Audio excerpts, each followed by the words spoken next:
y el Centro de Investigación Interdisciplinaria de la Facultad de Filosofía presentan Tiempo y Memoria con Cecilia Figueroa. Comenzamos. Buenas tardes. Ahora que estamos presenciando las noticias de todo lo que acontecía en el sector energético, primero en Pemex y ahora en la Comisión Federal de Electricidad, vale la pena hacer un recuento de cómo el nacionalismo posrevolucionario le dio prioridad a esta nacionalización de las empresas del sector energético, cómo en 1933 surge la Comisión Federal de Electricidad con el objetivo de proveer a todo el país de esta fuente, y después cómo surge Pemex con la expropiación del petróleo a las industrias extranjeras. Sin embargo, el Estado mexicano no estaba preparado con mano de obra especializada para que operara Pemex. Y en este contexto, justo el año en que se decreta, en que sale a la luz la ley de expropiación petrolera, surge el Instituto Politécnico Nacional en 1936, de donde surgirán los primeros ingenieros que operarán esta empresa nacional. Sin embargo, como ya sabemos, a partir del periodo neoliberal de Enrique Peña Nieto, hay toda una reforma energética que va a trastocar también los modos de producción, pero asimismo las relaciones obrero-patronales o las relaciones de estos empleados de estas industrias nacionales paraestatales con los nuevos patrones. Y para explicarnos cómo se da esta transformación tan drástica, nos acompaña el doctor Edgar Belmont Cortés. Él pertenece al Centro de Investigación Interdisciplinaria y es uno de los especialistas en estudios del trabajo. Hola, Edgar, buenas tardes. Hola, ¿qué tal, Ana? Muchas gracias por la invitación. Gracias a ti por venir. Edgar, pues, ¿nos puedes explicar cómo se da esta transición tan poco aterciopelada? ¿Qué pasa con estos ingenieros? Ya nos había acompañado Claudia Cárdenas y ella nos contaba cómo, en el caso de Luz y Fuerza, de pronto los trabajadores se quedan en la nada. ¿Qué pasa en el caso de Pemex y de Comisión Federal de Electricidad con esta reforma energética? Bueno, creo que para comprender el desmantelamiento de la empresa pública, en realidad no se sitúa en el 2013 con la reforma con Enrique Peña Nieto. En realidad el desmantelamiento del sector público y en particular del sector energético, pues arranca desde los años 90. En el caso de Pemex, quizás en el 91, 92, se decidió que Pemex iba a comprar tecnología, es decir, que iba a seguir desarrollo tecnológico, y en esa medida se fue perdiendo capacidad para generar por cuenta propia la investigación o la tecnología que permitiera sacar hidrocarburo en aguas someras. Es decir, como que ese dejar de invertir tanto en formación de recursos como en la creación de tecnología fue dando paso a algo que podríamos llamar una pérdida de coherencia productiva en el caso de Pemex. Es decir, esto de que se agotó la tecnología convencional para extraer hidrocarburos, y eso se puso en evidencia en el momento de la reforma. De hecho, si recordarás, en el 2008 ya había un primer intento de hacer una reforma al sector petrolero, en particular la reforma jurídica que daba paso al fin del monopolio por parte del Estado, y se abría la extracción de hidrocarburo. Esa reforma no prosperó, en principio porque el PRI se opuso a que fuese el PAN quien encabezara la reforma misma, ¿no? Pero también porque hubo una fuerte resistencia, oposición, en ese momento sí, encabezada por Andrés Manuel, digamos que a través de ese movimiento social que acompañó la resistencia a las llamadas Adelitas, pero también creo que ahí jugaron un papel muy importante los ingenieros y un sector de trabajadores que han puesto en evidencia o ponían en evidencia las contradicciones de la política energética, ¿no? Es decir, si había que salvar a la empresa, porque esa era la idea, había que discutir sobre el contenido de la política energética neoliberal que se traducía en eso, en una pérdida de coherencia y, como tú señalas, no solamente de pérdida de capacidad productiva, sino también en un desmantelamiento de, digamos, ciertos arreglos políticos productivos que podríamos decir corporativos, ¿no? Que se traducen en eso, un desmantelamiento de ciertos arreglos laborales, de arreglos contractuales, ¿no? Ahora que mencionabas el trabajo de Claudia, pues ella da cuenta de cómo la idea del empleo estable y del derecho a la jubilación es algo que se fue desmantelando con este proceso. Es decir, la idea de presentar a los trabajadores como privilegiados, ¿no?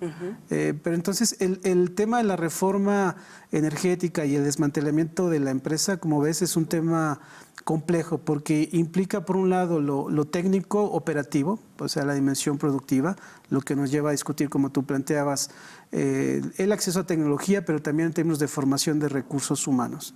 Está la otra dimensión, que es el aspecto jurídico, que atañe a estos arreglos que desde el Estado se han diseñado, ¿no? Yo creo que la reforma energética cobra sentido eso con el desmantelamiento de un modelo de Estado, es decir, la idea de la empresa, de ese modelo de regulación monopólico, ¿no? Que traducido en el discurso neoliberal es finalmente la regulación competitiva. De ahí que se le dio mucho peso a las comisiones de regulación energética, ¿no?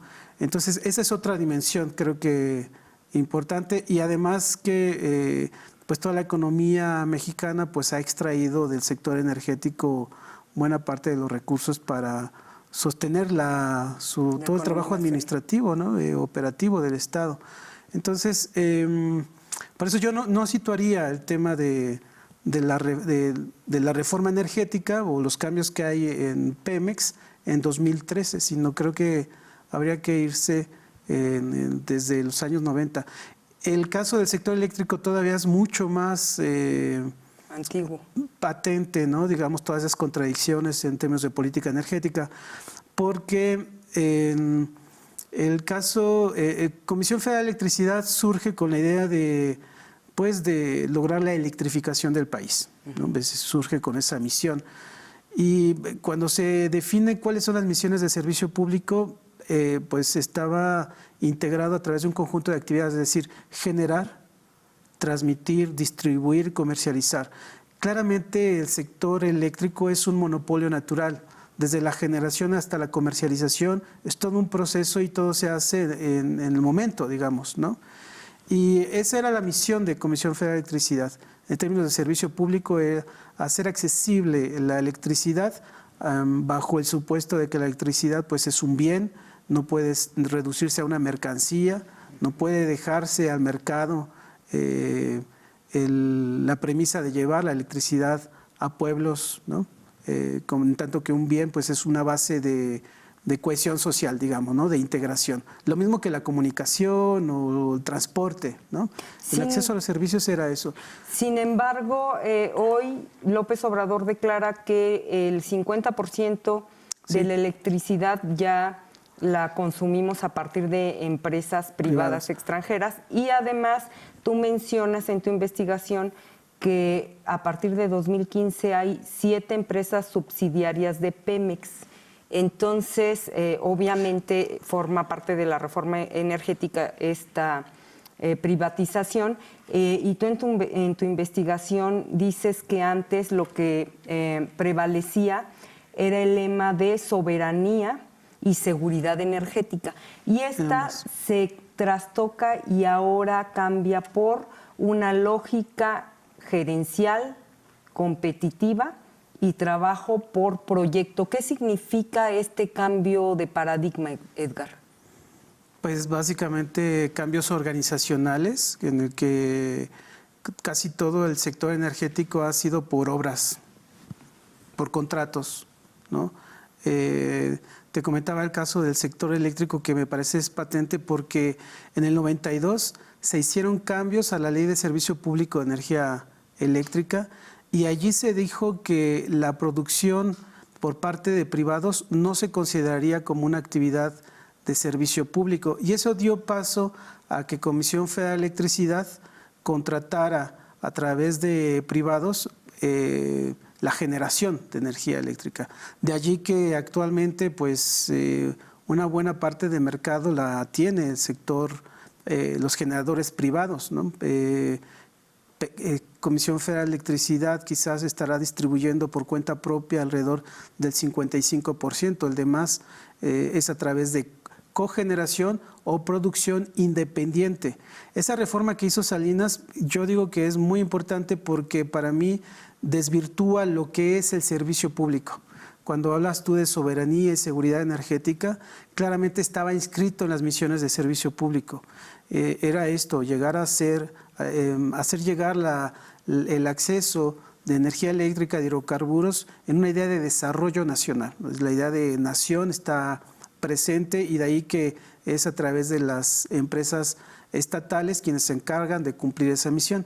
Y entonces la reforma del 92 lo que dio paso fue a la apertura, la participación de privados, y la reforma de 2013 lo que permite es que esos privados que ya están en la generación, que tienen una buena parte del mercado de la generación, puedan comercializar de manera directa con los usuarios calificados, que son los grandes consumidores en este país. Quizás los grandes consumidores representan un 68% de mercado.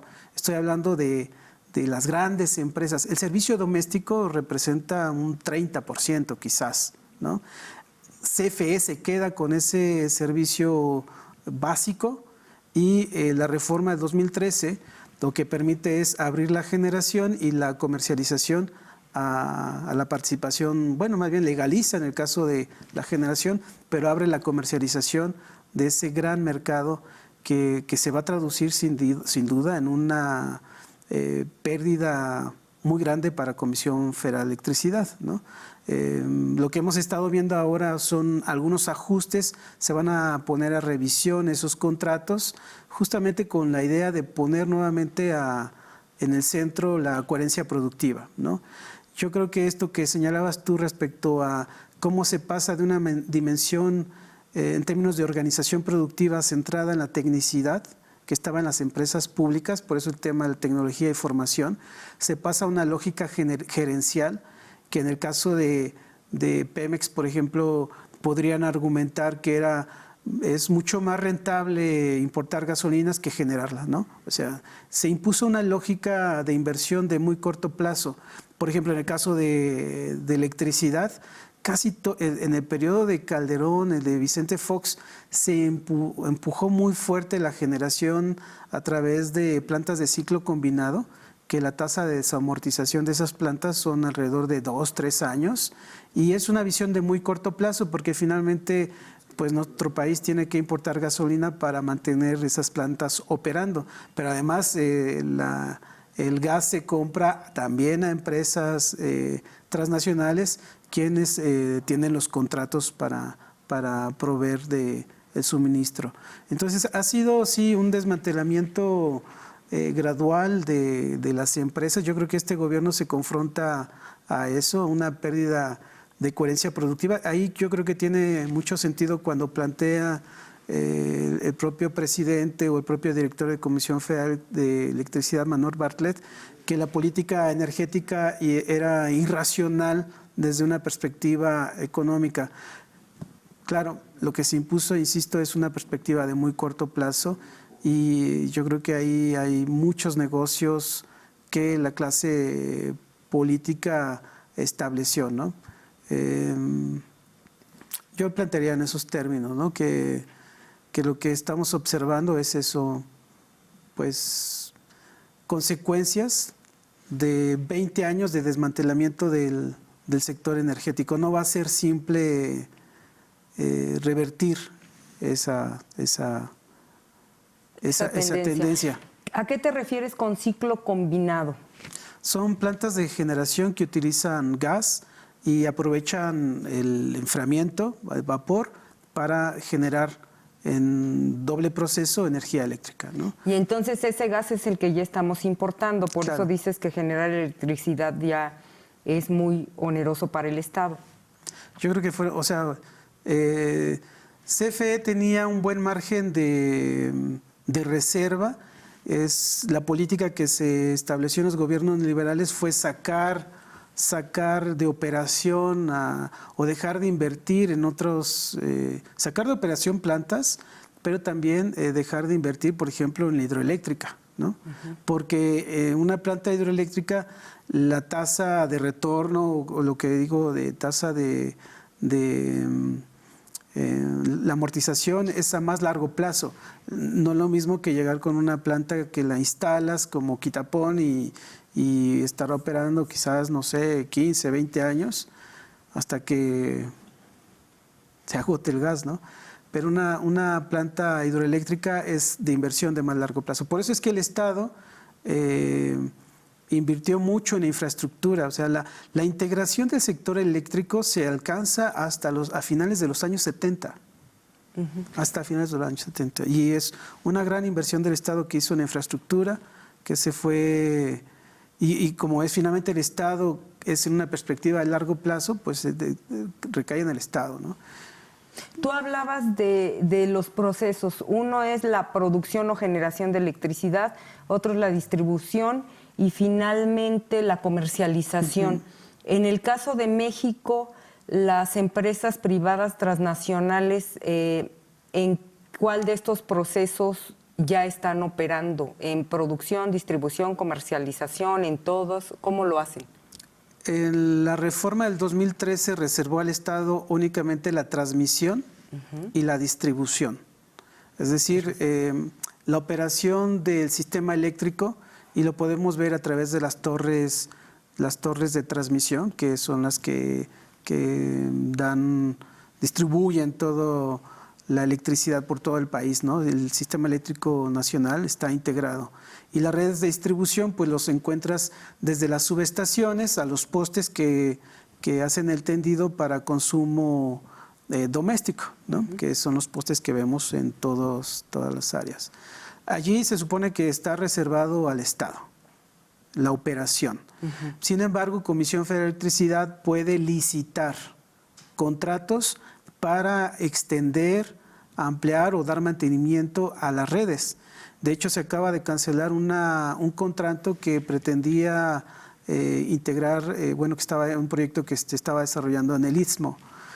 En el caso de la generación, como te decía, desde el 92, la reforma que hizo Salinas dijo que la generación de privados no era servicio público y por lo tanto no contravenía la ley, ¿no? de ese momento. Ahí fue una larga lucha de insistir que la participación de privados en la generación, pues en realidad era inconstitucional, ¿no? Y hablando, en la comercialización, allí como planteaba también, pues lo que se pretende es que lo que hizo la reforma de 2013 fue separar los usuarios calificados, reconocer los usuarios calificados del usuario doméstico. Y entonces el servicio público se restringe al servicio doméstico. Y el de las grandes empresas se considera como usuario calificado y es un mercado que se somete a competencia, es decir, que los productores privados pueden comercializar de manera directa a los usuarios calificados, ¿no? Lo que representa eso, una segmentación del mercado y una transferencia de mercado a esos productores que ya venían operando. Ahora, seguramente hay cierta incertidumbre de cómo va a operar con este nuevo gobierno esas reformas. Tú aterrizas como especialista en estudios del trabajo desde una perspectiva interdisciplinaria, Edgar. Tú aterrizas esta realidad al caso de los trabajadores de Pemex y dices que, por un lado, ellos antes de la reforma energética, obviamente, además de todos los privilegios que tenían una posibilidad de ascenso social, pero además de ese conocimiento que les daban en las aulas, ellos llegaban a Pemex y dicen en algunas entrevistas que tú les haces que lo importante entonces era saber hacer, es decir, salir al campo y tener la operatividad o el conocimiento técnico, y que incluso los proyectos se gestaban en campo. Y ellos dicen, lo que pasa es que un proyecto, trabajar ahora por trabajo por proyecto, contraviniendo todos los derechos laborales ganados, pues es irrisorio, porque esos proyectos se gestan en el escritorio de un burócrata y los ingenieros te dicen, no, los nuevos proyectos surgían en el campo en el trabajo de campo a partir de las necesidades que había en ese momento y de las circunstancias. Sí. Entonces, lo que te quiero preguntar, porque leer este ensayo que tú publicas es un tanto desalentador, porque te encuentras con trabajadores que estaban orgullosos porque trabajaban para la patria, ¿no? Para la nación, para esa soberanía. Y ahora trabajan para una empresa privada con un modelo totalmente distinto. Y no sé, me los imaginé de manera irónica como trabajadores de McDonald's que ahora ponen su foto por puntualidad y como mejor empleado del mes con globitos, ¿no? Cuando la lógica era totalmente diferente. Era una lógica nacionalista donde había ascenso social. En el caso de Pemex, no sé si se heredaban las plazas como en la comisión, ahorita no lo aclaras, pero toda esta forma de trabajo se trastoca, y lo que tú nos das en este ensayo son pues trabajadores a los que les movieron el piso y ahora trabajan para una empresa en condiciones laborales pues que no les benefician. Sí, yo creo que tanto electricistas como petroleros había un reconocimiento a la tecnicidad de ese oficio, y en esa medida había una protección de su estatus, ¿no? Es decir, y en ese sentido sí, se sentían trabajadores del Estado, ¿no? Para una empresa pública que contribuye al desarrollo económico, al desarrollo del país, ¿no?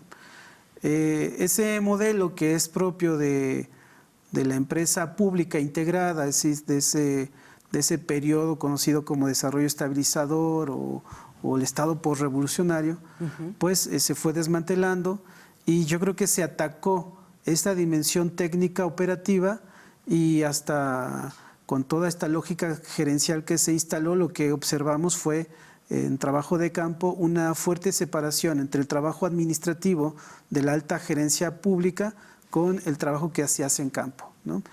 Recabamos algunas anécdotas, como por ejemplo de perforadores en pozos en Tabasco, que una anécdota de uno de ellos, ya jubilado, que trabajó tanto para Pemex como para empresas contratistas.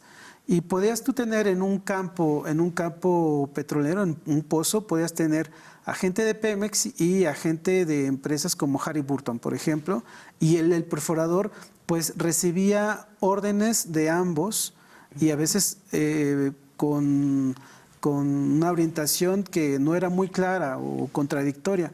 El perforador lo que decía es que hubo en una perforación que hicieron, tenía la consigna los de Halliburton de detener la perforación, los de Pemex igual también los ingenieros de Pemex de detener, y él se puso de acuerdo con sus compañeros que estaban de la cuadrilla, que estaban en la perforación, y señaló que, bueno, estos ingenieros, ni los de la empresa contratista ni el de Pemex se ponen de acuerdo, y que no saben leer y no saben escuchar lo que es un pozo, ¿no?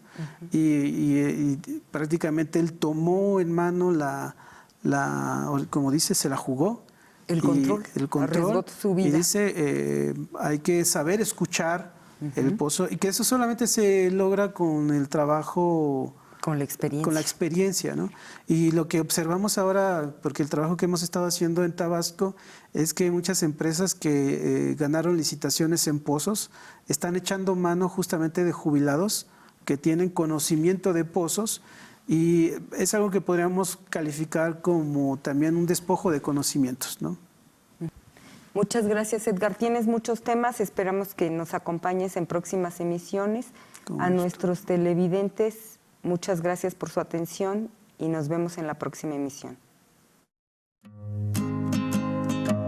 TV UAC y el Centro de Investigación Interdisciplinaria de la Facultad de Filosofía presentaron Tiempo y Memoria con Cecilia Figueroa. Hasta la próxima.